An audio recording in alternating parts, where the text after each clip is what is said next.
নমস্কার বন্ধুরা, কেমন আছো সবাই? আশা করছি সবাই খুব ভালো আছো।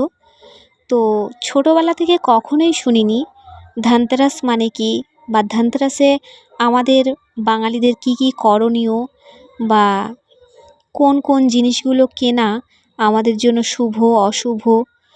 তো যাই হোক, হাতে স্মার্টফোন আসার ফলে আমরা কিন্তু অনেক কিছুই জানতে পারছি, বুঝতে পারছি, শিখতে পারছি। তো ধানতেরাসে আমাদের মতো গরিব বা মধ্যবিত্ত মানুষের কাছে ঝাঁটা কেনাটা অনেকটা শুভ লক্ষণ বলে মনে করা হয়। আর পয়সাওয়ালাদের কথা তো বাদই দিলাম, কারণ তাদের জন্য তো শুধু সোনাই বরাদ্দ। তো যাই হোক, এত খোঁজাখুঁজির পরেও ঝাঁটা আমি বাজার থেকে কিনতে পারলাম না।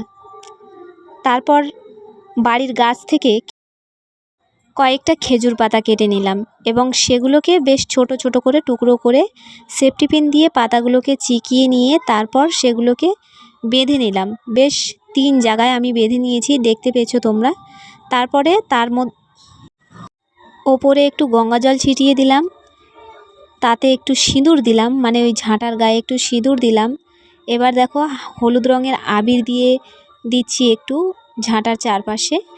ঝাঁটার ওপরে ফুল দিলাম, লাল ফুল, সাদা ফুল। এবার একটা পান দেব, পানের মধ্যে সুপুরি, যেহেতু আমার কাছে সুপুরি ছিল না, হরিতকি ছিল, তো আমি হরিতকি দিয়েছিলাম।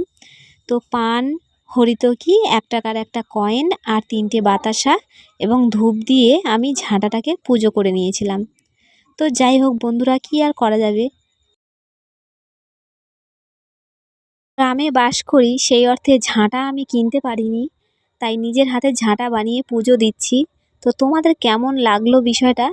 ভালো লাগলে অবশ্যই লাইক, কমেন্ট, শেয়ার করবে এবং অবশ্যই জানাবে কেমন হয়েছে জিনিসটা। তো আজ এই পর্যন্ত, টাটা।